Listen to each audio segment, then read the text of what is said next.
교회를 좀 오래 다니신 분들은 또 성경을 찬찬히 읽어보신 분들은 아는 재미있는 이야기입니다만은 혹시 오르드게 이 에스더에 관련된 이야기를 혹시 모르시는 분이 한두 분 있을까 하여 잠깐 설명을 합니다.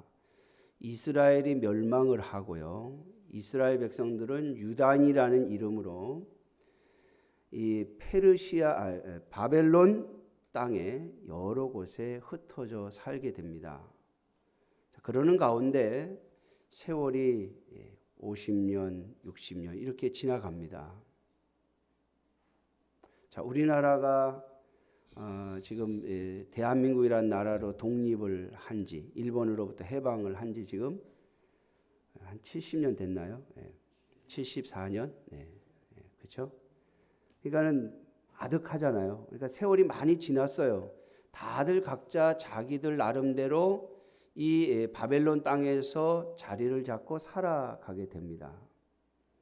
특별히 이제 이 바벨론이라는 나라는 유다 왕국을 멸망시킬 때의 그 나라가 아니라 이 바벨론 땅에는 새로운 나라가 등장합니다. 더 넓고 더 큰 제국이 등장하는 것이죠. 그것이 바로 페르시아 제국입니다. 자, 이 바사 나라 페르시아 제국 시대에 유대인 중에 모르드게라고 하는 사람이 자기 사촌 여동생을 데리고 이 페르시아 제국에 살면서 성을 지키는 이 수산성이라고 하는 이 성도를 지키는 문지기가 됩니다. 자, 그렇게 살아가는 가운데 이 페르시아 왕 중에 아하수에로라고 하는 왕이 왕후가 자신의 체면을 깎아먹었다고 해서 왕후를 폐하고 새로운 왕후를 뽑게 됩니다. 근데 새로운 왕후를 뽑을 때 이 모르드게가 자기 사촌 여동생을 후보로 들여보내요. 그런데 이 에스더가 바로 왕후가 되었습니다. 자, 그래서 얼마나 좋았겠습니까? 유다인들은 자신들과 같은 민족인 여인이 왕후가 됐으니, 그렇지 않습니까, 여러분? 자기 고향 사람이 대통령이 되면 난리가 나잖아요.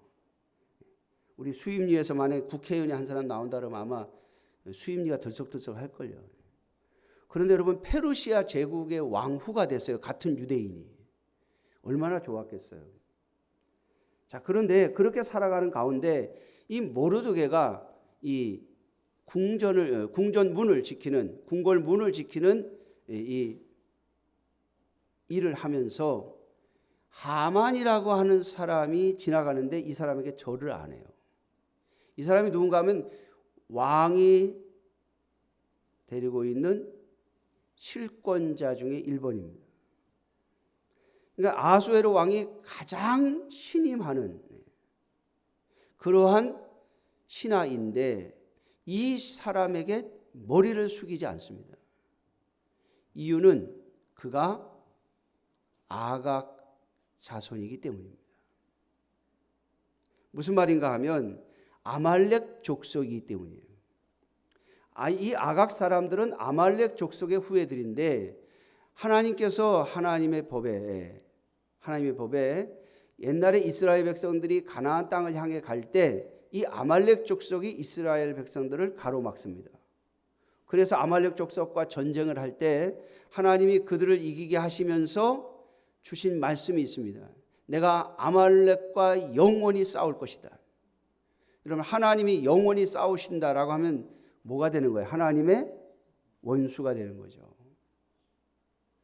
하나님이 영원히 조건을 붙이지 않습니다. 그냥 영원히 싸우겠다 그러세요. 그러면 이 아말렉은 이제 하나님의 원수가 되고 이스라엘의 원수가 되는 겁니다. 하나님의 대적이 되는 거죠. 그러니까 하나님의 대적에게 머리를 숙일 수 없다는 이유 때문에 이 하만이라고 하는 신하에게는 머리를 숙이지 않습니다. 아마도 임금님이 사시는 성을 지키는 이 수문장이었기 때문에 임금님에게만, 왕에게만 머리를 숙여야 한다는 의무사항은 있지만 그 외의 신하들은 머리를 숙여야 될 의무사항이 없었던 것 같아요. 그러니까 모르드게가 아직 버티고 있는 거죠.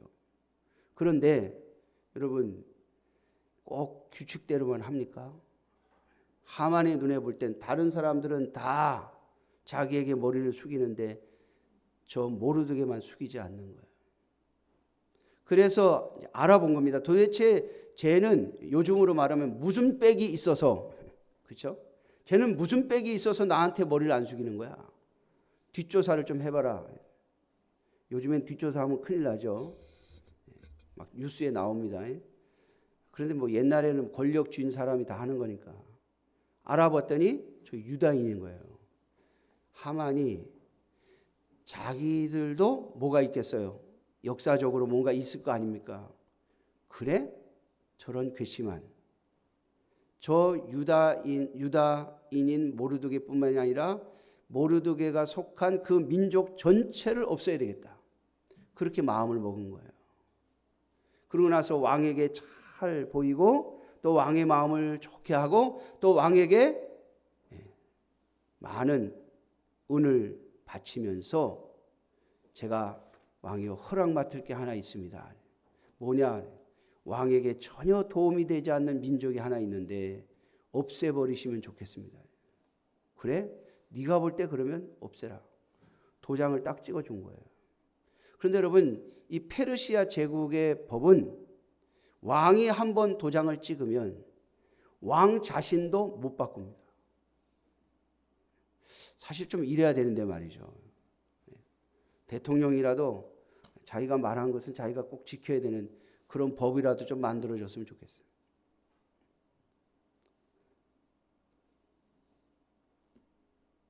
그런데 이 페르시아 제국에는 그런 법이 있어요. 왕이 도장을 한번 찍으면 왕 자신도 그걸 못 바꿔요. 그러니까 하만이 이 페르시아 왕을 기분 좋게 해가지고 도장을 딱 받아낸 겁니다. 그리고서 방을 딱 붙인 거죠. 우리식으로 말하면. 난리가 났습니다. 누가 난리 났겠어요? 제일 먼저 소식을 받은 모르드게. 여러분, 모르드게는 성문을 지키는 사람이니까 제일 먼저 그 소식을 들었습니다. 제가 페르시아 제국의 문화를 잘 모릅니다만은 우리식으로 말하면 여러분, 임금님의 명령이 선포되고 그리고 임금님의 명령이 도장이 찍힌 공고문을 제일 먼저 어디다 붙이겠어요? 성문 옆에 붙이지 않겠어요? 많은 사람들이 들락날락 하는 데니까. 모르드게가 제일 먼저 본 거예요. 누구 때문이에요? 지금 자기 때문에 이스라엘 민족이 다 죽게 생긴 거예요. 그러니 모르드게가 옷을 찢고 베옷을 입지 않을 수 없었겠죠. 얼마 지나니까 이 페르시아 제국에 사는 모든 유대인들이 그 임금의 명령서를 다 받아들이게 됩니다. 다 죽게 생긴 거죠. 자, 모르드게가 베옷을 입고 금식을 하고 머리를 풀고 우리식으로 말하면 그러고서 성문 앞에서 대성통곡을 하니 그 소식이 왕후의 귀에 들어갔고 왕후 에스더가 왜 그러냐고 묻습니다. 오늘 저와 여러분들 읽은 본문이 그거예요. 자, 그랬더니 모르드게가 하는 말이 내가 왕후이니까 왕에게 나가서 우리 민족을 살려달라고 부탁을 해라. 그랬더니 이 에스더가 답을 줬습니다. 내가 왕의 얼굴을 못 본 지가 30일이 됐습니다. 왕이 내가 지금 왕후인데 여러분 쉽게 말하면 비가 아니에요. 비가 후궁이 아닙니다. 왕후입니다. 왕후. 그것도 가장 최근에 뽑은 가장 젊은 왕후. 그런데 이 아하수에로 왕이 에스더를 찾지 않은 지 30일이 됐다 그랬어요. 뭔가 문제가 생긴 거죠. 그렇죠? 뭔가 문제가 생긴 거예요. 오늘날 같으면 왜 안 오냐고 전화라도 하겠지만 왕이 모든 걸 다 하는 시대니까요. 왕이 안 부르면 못 가는 거예요. 또 왜 안 부르냐고 물어볼 수도 없는 거예요. 에스더도 나름대로 이유가 뭘까를 찾아봤겠죠. 그런데 오늘 본문에 보면 아무 대답을 하지 않는 걸 보면 이유도 모른 채 지금 30일째 왕을 보지 못했다는 거예요. 그랬더니 모르드게가 뭐라 그럽니까? 네가 만약 이때 잠잠하면 너와 너의 아비 집은 멸망하고 하나님은 이 민족을 다른 방법으로 구원하실 것이다. 여러분, 저는 이 모르드게가 하는 이 말이 참 놀랍지 않습니까? 이건 하나님의 살아계심을 느끼지 않는 사람들은 할 수 없는 말입니다.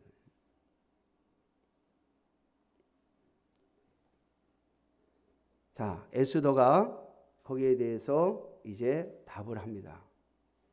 자, 이제 모르드게와 그리고 모든 유다인들에게 말하십시오. 3일 동안 금식해달라.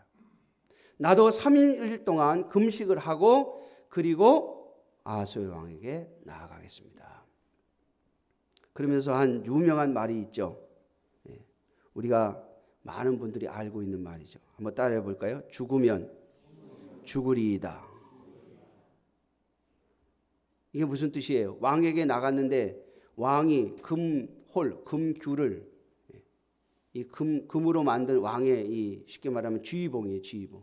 그걸 이렇게 내밀면 왕이 부르지도 않는데 간 사람이 갔을 때 왕이 아무 말도 안 하고 가만히 있으면 신하들이 쉽게 말하면 우리로 말하면 뭐죠? 경호원이죠, 경호원. 경호원들이 그냥 싹 잡아서 갖다 죽여버립니다.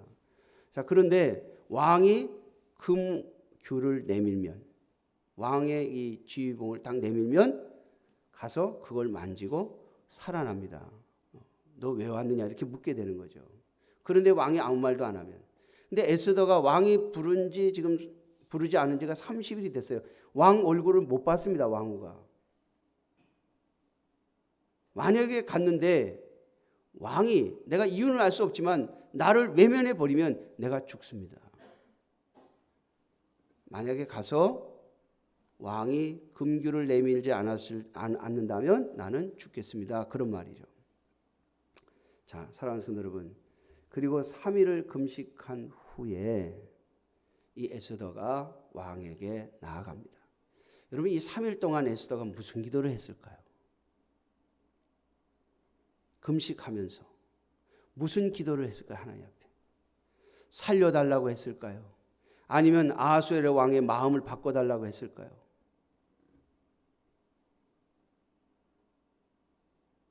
아니면 왕이 이 금귤을 내밀게 해달라고 했을까요?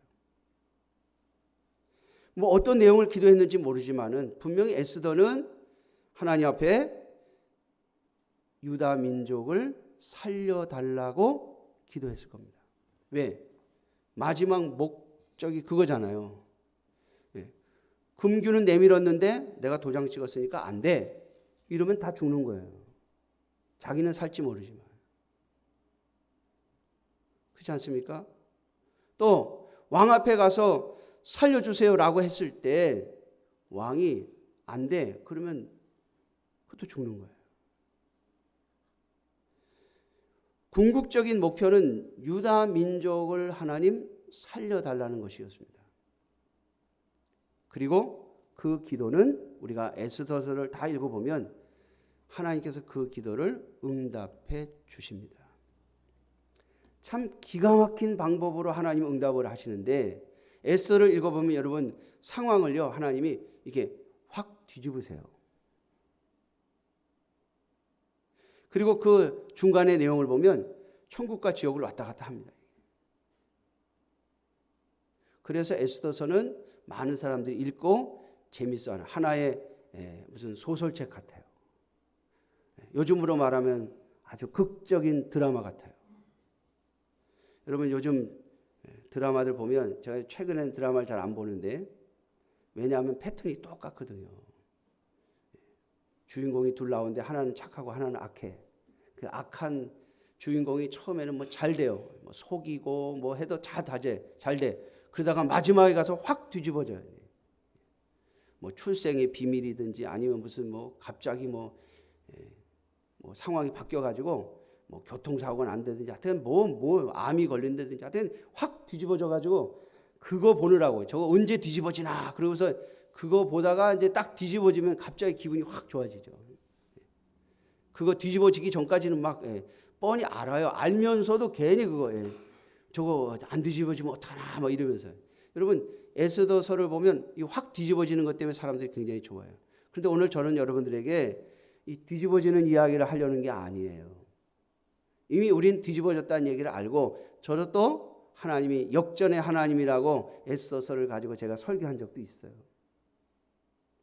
근데 오늘 본문을 우리 다 읽지 못했습니다만은 에스더가 3일을 금식하고 왕에게 딱 나가니까 왕이 얼마나 기분이 좋은지 에스더를 딱 보고 금호를 딱 내민 다음에 뭐라고 그러냐면 오늘 성경에 우리가 읽지는 않았습니다만은 5장 2절에 보면 매우 사랑스러움으로 이렇게 표현하고 있습니다. 뭐 하다고요? 매우 사랑스러워서 금호를 딱 내밀고 하는 말이 너 소원이 뭐냐? 나라의 절반이라도 주겠다 이럽니다. 그러면 바로 얘기하면 되잖아요. 왕이시여 내가 죽게 생겼습니다. 우리 민족을 살려주십시오. 근데 그렇게 안 나와요. 에스더가 뭐라 그러냐면 왕이시여 내가 잔치를 베풀 테니 왕과 하만 장군이 같이 내 잔치에 오셨으면 좋겠습니다.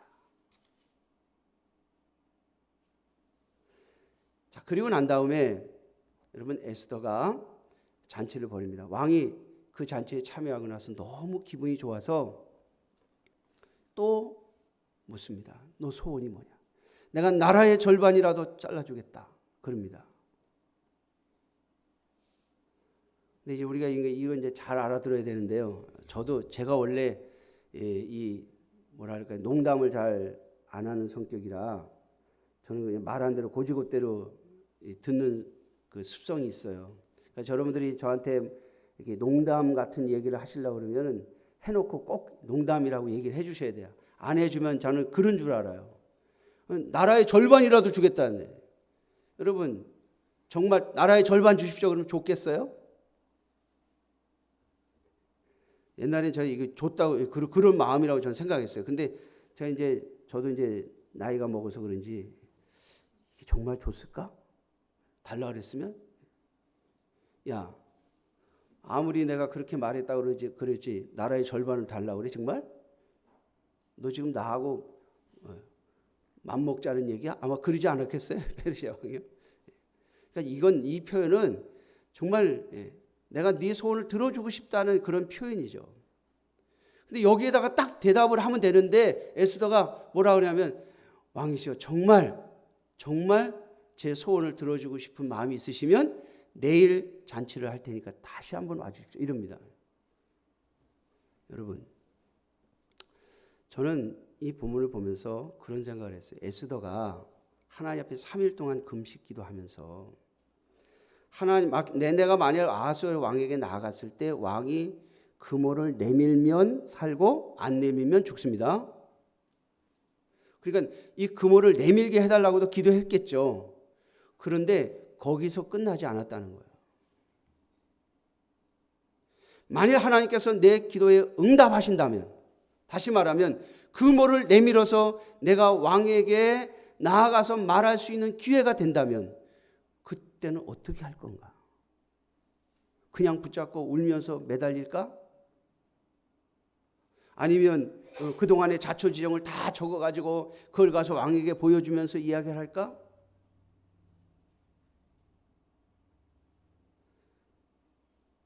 여러분 왕이 금호를 딱 내밀고요. 네 소원이 뭐냐? 그럴 때 에스더가요. 뭐 생각하고 글쎄 잠깐만 제가 생각 좀 해보고 이러지 않았어요. 만약에 그냥 바로 즉각적으로 대답했다면 왕이시여 내 민족을 살려주십시오 이렇게 말했을 거예요. 그런데 여러분 에스더는 그렇게 말하지 않았어요. 잔치에 와 주십시오. 이렇게 했어요. 무슨 말인가 하면 만약에 하나님께서 내 기도에 응답하시지 않는다면 그것도 하나님의 뜻이라고 알고 내가 죽겠습니다. 그런 거죠. 내가 지금 이스라엘 민족을 살려달라고 하나님께 기도했는데 하나님이 내 기도를 안 들어주시면 어떻게 해요? 안 들어주시는 대로 가는 거예요. 여러분, 우리가 하나님 앞에 기도하면 하나님이 다 들어줘야 되나요? 누가 주인이에요? 내가 주인이에요? 주님이 주인이에요? 제가 가끔 하는 말입니다만은 하나님은요 알라딘의 요술 램프 속에 들어있는 거인이 아니에요.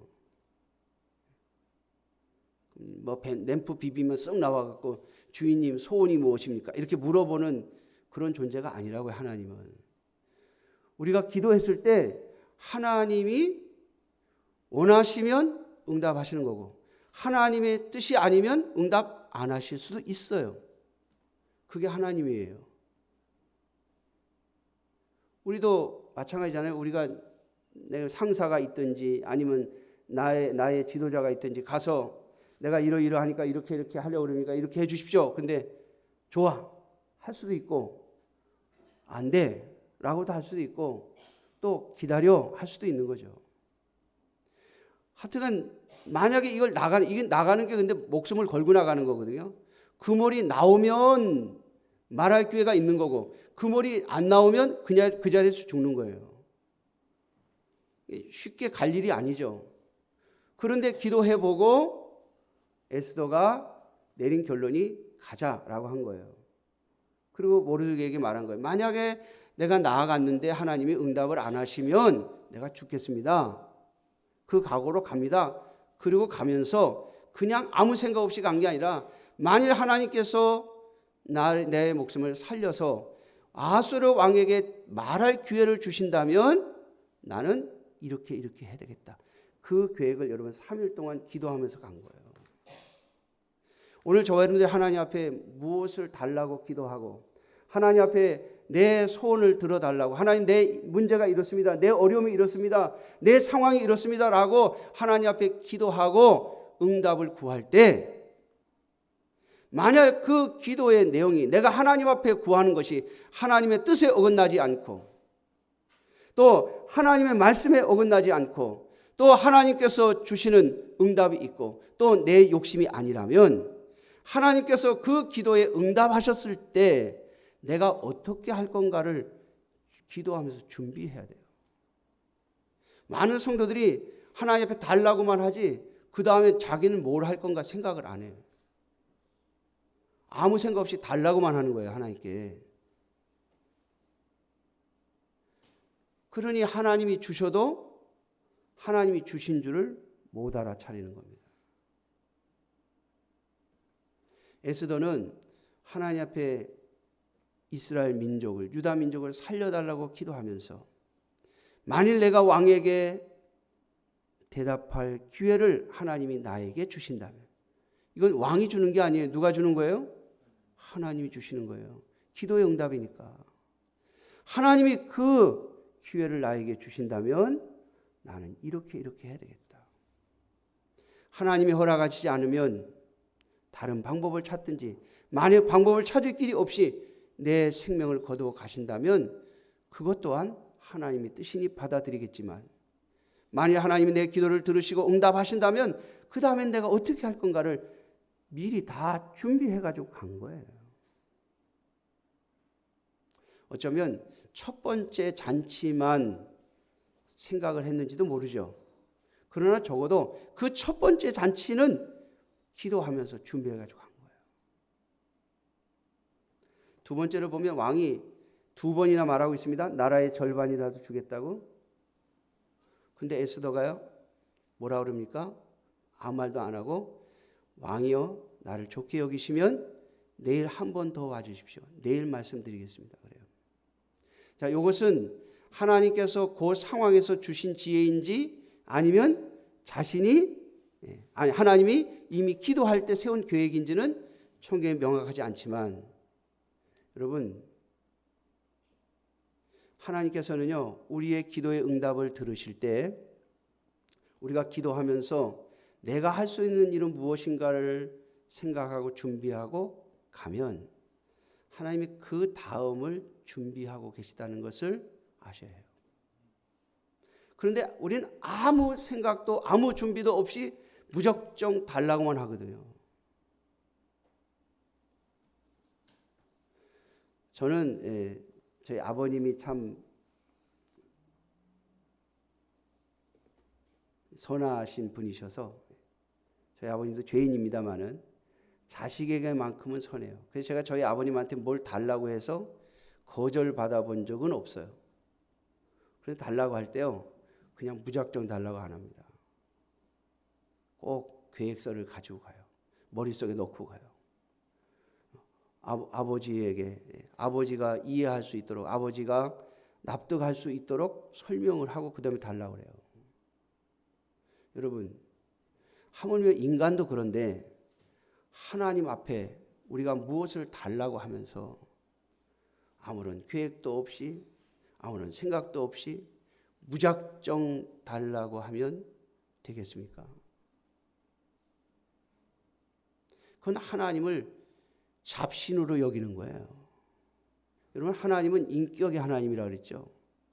하나님은 하나님이 이해하실 수 있는 것을 요구하지 않을 때는 응답하시지 않습니다. 하나님의 말씀에 합당하지 않는 것을 요구하면 하나님은 응답하시지 않습니다. 누가요? 그건 사탄이 하는 거예요. 마귀들이 하는 거예요. 여러분, 무당에 가서 뭘 빌 때 여러분 이유와 근거를 대라고 하는 무당이 있습니까? 없어요. 뭐만 많이 갖고 오면 되죠? 복채만 많이 갖고 오면 안 묻습니다. 따지지도 않고 묻지도 않습니다. 그러나 여러분, 하나님은 아니에요. 하나님은 살아계신 분이에요. 하나님은 인격의 하나님이에요.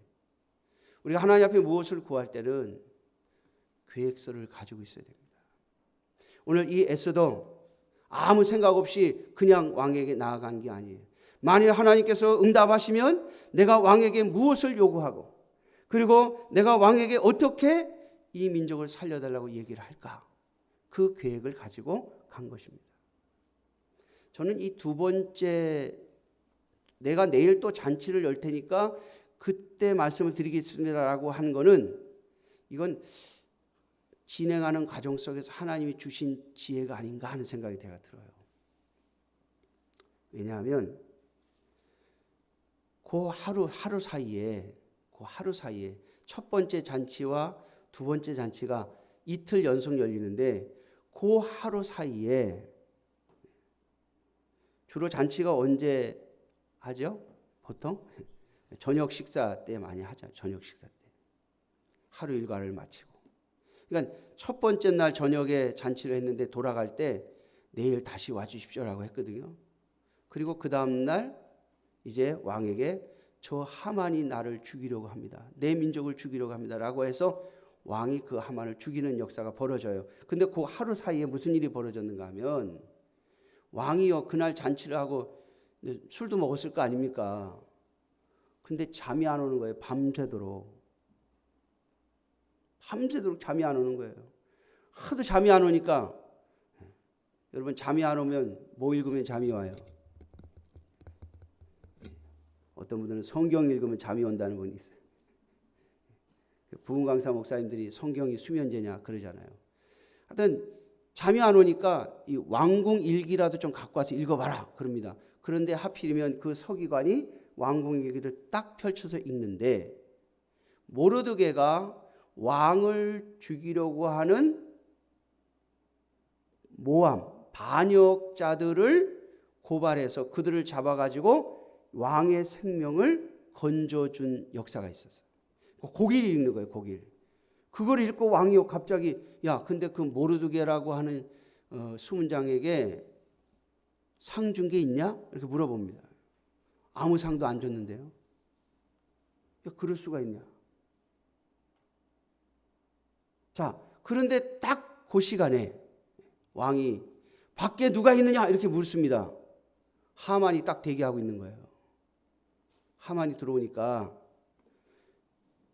나의 목숨을 살려주고 내가 그래서 아주 존귀하게 대접을 하고 싶은 신하가 있는데 그 신하에게 어떻게 해주면 좋겠니?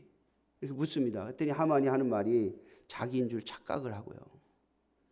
왕이 타는 말을 타게 하고 왕의 신하 중에서 가장 높은 신하를 그 말을 끌게 하면서 왕을 위해서 충성을 다한 사람은 이렇게 존귀하게 왕이 대접을 한다. 이렇게 말하게 하시면 어떨까요? 자기가 자기 스스로 셀프 추천한 거죠. 근데 왕이 그 존귀하게 할 자가 모르드게고 네가 내 신하 중에 제일 첫 번째니까 네가 가서 말을 끌고 수산성을 돌아다니면서 그렇게 하라고. 모르드게가 여러분 성경에 보면 우리 요즘으로 표현하면 머리가 터질 것 같은 거예요. 뭘 받아서? 예? 스트레스를 받아가지고. 자기가 지금 죽이려고 하는 사람인데 그 사람을 왕의 말에 태우고 그걸 하는데 그걸 누가 추천했어요? 또 자기가 제안을 했잖아요. 자기가. 그러니 머리가 터질 것 같죠. 그래서 이제 집에 돌아가가지고 이걸 어떻게 하면 좋느냐고 막 그러고 있는데 막 지금 정신없이 흥분해 있는데 잔치 시간 다 됐다고 갑시다 그러고 신하들이 온 거예요. 머리 아파 죽겠는데 그 왕의 명령이니까 어쩔 수 없이 또 끌려간 거죠. 그 자리에서 이 하만이 죽게 됩니다. 왜? 여러분 하만이 정신이 없는 거예요. 그래서 자기 왕후가 나를 죽이려고 하는 사람이 저 하만입니다라고 하는 그 말을 듣고요. 왕이 화가 머리끝까지 올라가서 바깥으로 딱 나갔어요. 머리를 식히려고. 왜? 자기를 최고로 위하는 신하인 줄 알았는데 이 신하가 내 왕후를 죽이려고 했나 싶으니까 이게 자기도 화가 나니까 바깥으로 잠깐 바람 쐬러 나갔는데 그 사이에 왕후의 발을 붙잡고 살려달라고 그럽니다. 그런데 왕이 잠깐 나갔다 또 들어오는 거예요. 그 시간에. 들어와서 딱 그걸 보고 왕후를 겁탈하려고 했다라고 소리를 치니까 경호원들이 와가지고 하만을 싹 끌고 나가서 죽여버립니다.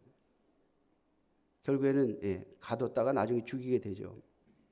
여러분 하루 사이에 이런 일이 벌어져요. 자, 그러니까 첫 번째 잔치 때 대답을 하지 않고 이 에스더의 마음속에 하루만 더라고 하는 마음을 주신 분은 누구요? 저는 하나님이라고 봅니다. 에스더가 거기까지는 생각을 안 했을 것 같아요. 여러분 하나님께서 우리의 기도에 응답하시는 데는 우리가 해야 될 일이 있다는 사실을 잊지 마셔야 됩니다. 분명 하나님은 하나님이 하실 일을 하십니다. 하나님의 역사하심이 있습니다. 그런데 우리가 해야 될 일을 하는 거예요. 제가 오늘 새벽에도 말씀을 드렸습니다마는 2000년에 하나님께서 너희 교회는 기도를 안 하니까 자립이 안 된다라고 하는 마음을 주셨을 때 제가 우리 성도님들에게 자립을 위해서 기도하자고 했죠. 근데 저도 기도하면서 답답한 거예요. 이거 언제까지? 아무것도 안 보이는데. 그런데 덜커덕 예배당이 지어졌어요. 그때 제가요 굉장히 심리적으로 걱정을 했습니다. 왜냐하면 이 예배당 지어놓고 만약에 성도들이 없으면 이건 징계 문제예요. 징계. 지금 우리 시찰에 어느 교회가요 예배당을 지어놨는데 성도가 없어. 성도가 다 빠져나가고 없어. 뭐 10몇 명밖에 안 된대. 그러니까 목사님이 사례금을 못 받고 있어요 지금. 노예에다가 도와달라는 말도 못해요. 왜? 거긴 자립한 교회거든요. 자립이 됐다고 해서 장로까지 세우는 교회인데 장로님까지 있는 교회인데 도와달라는 말을 못하는 거예요. 니네 장로님도 있는데 왜 도와달래? 이렇게 말하니까. 그러니까 여러분 우리 교회도 마찬가지 아니에요? 제가 예배당 딱 지어졌을 때 야 이건 내가 이제 가야 되는 건가? 제가 그런 생각을 했어요. 우리 성도님들한테 그렇게 말씀드렸죠. 자립하는 방법은 3가지입니다. 제일 좋은 방법은 우리 교회가 부흥을 해서 자립하는 거고 두 번째 방법은 두 번째 방법은 사모님이 직업이 있어가지고 제 앞에 목사님처럼 사모님 월급이 목사님 사례금보다 훨씬 많았을 때, 제가 보니까는 옛날 그 기록을 보니까 사모님 월급이 목사님 사례금의 3배더라고요. 3배. 그런 분 오시면 되죠. 그럼 자립 자동으로 되는 거잖아요. 그다음 세 번째 방법은 아들 딸 다 장가 보내고 이제 한 60 넘어서 이제 그냥 사례금 조금 드려도 사는데 지장이 없는 그런 분이 오시면 딱 됩니다. 셋 중에 하나, 제가 생각해 보니까 셋 중에 하나일 것 같았어요. 그래서 그 셋 중에 하나일 테니까 여러분 기도하세요. 하나님이 어떤 방법으로 하실지 저도 몰라요. 제가 속으로 제 자신을 걱정을 하면서, 왜냐하면 저희 집사람은 할 줄 아는 게 별로 없거든요. 전문 직장인이 아니거든요. 최근에 겨우 자격증 하나 땄어요. 옛날에는 자격증이 뭐 아무것도 없어요. 그래서 옛날에 제가 하나님이 저를 불러가실지도 모른다는 생각을 했을 때 제가 못 간다고 했던 이유가 그거예요. 예를 들어서 뭐 학교 선생님 같으면 그러면 하나님 뭐 걱정 없습니다. 난 데려가세요. 그랬을 텐데 할 줄 아는 게 아무것도 없거든요. 그래서 제가 가끔 물어봅니다. 배추 장사 할 수 있냐고. 세 가지 중에 하나일 거라고 생각했어요. 그리고 자료를 위해서 기도하시라고 했는데 그때 하나님이 저에게 주신 마음이 있었어요. 40주년이 지나면 자립을 해야 되겠구나 하는 마음. 또 제가 기도하다가 하나님 앞에, 하나님 우리 만나 40년만 먹게 해주세요. 그 기도를 했는데 그 기도하고 나서부터 제가 한 일이 있습니다. 우리 교회 나오는 헌금하고 서울에서 도와주는 헌금을 분리시켰어요. 제가 분리시키고 언제든지 이거 끊어져도 나머지만 가지고 살 수 있도록 마음의 준비를 우리 성도들이 해야 되겠구나. 그때 그게 저희 자녀 교육비였는데 만약에 40주년이 되더라도 자립이 안 됐을 땐 이 자녀 교육비라도 뗀다. 그러면서 교회를 운영해 보자. 제가 그렇게 계산을 하고 우리 성도님들하고 그때부터 예산을 거기에 맞춰서 세웠어요. 사랑하는 성도 여러분, 물론 제 계획이 다 하나님이 야 네가 세운 계획은 그럼 아무것도 아니야 라고 하셨죠. 그러나 여러분, 저와 여러분들이 꼭 하셔야 될 게 있습니다. 하나님 앞에 무엇을 달라고, 하나님께 무엇을 달라고 기도할 때는 반드시 하나님이 응답하시면 저 이렇게 하겠습니다라고 하는 계획서를 가지고 엎드리시라는 거예요. 에스더가요, 아무 생각도 없이 그냥 무조건 살려달라고 하지 않았습니다. 하나님, 내가 왕에게 나가서 왕에게 말을 할 수 있는 기회를 얻어진다면 내가 우선은 왕을 잔치에 초대해가지고 왕의 마음을 기쁘게 한 다음에 그 다음에 내가 이야기를 하려고 합니다. 하나님, 내가 이걸 준비했습니다. 하나님 들어주시기 바랍니다. 안 들어주시면 내가 죽겠습니다만 들어주시면 내가 이거라도 해보렵니다. 여러분, 하나님은 거기에서 역사하시는 거예요. 거기에서. 오늘 저와 여러분들이 꼭 하나님 앞에 기도하실 때 하나님을 인격의 하나님으로 대하실 수 있는 여러분들이 되시기를 주님의 이름으로 축원합니다.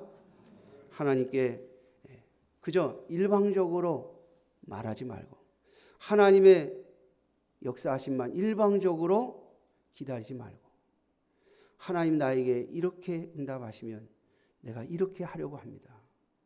그런 하나님과의 인격적인 만남이 여러분들에게 있기를 주님의 이름으로 축원합니다. 기도하겠습니다. 자비로우신 아버지 하나님, 오늘도 살아계셔서 역사하시는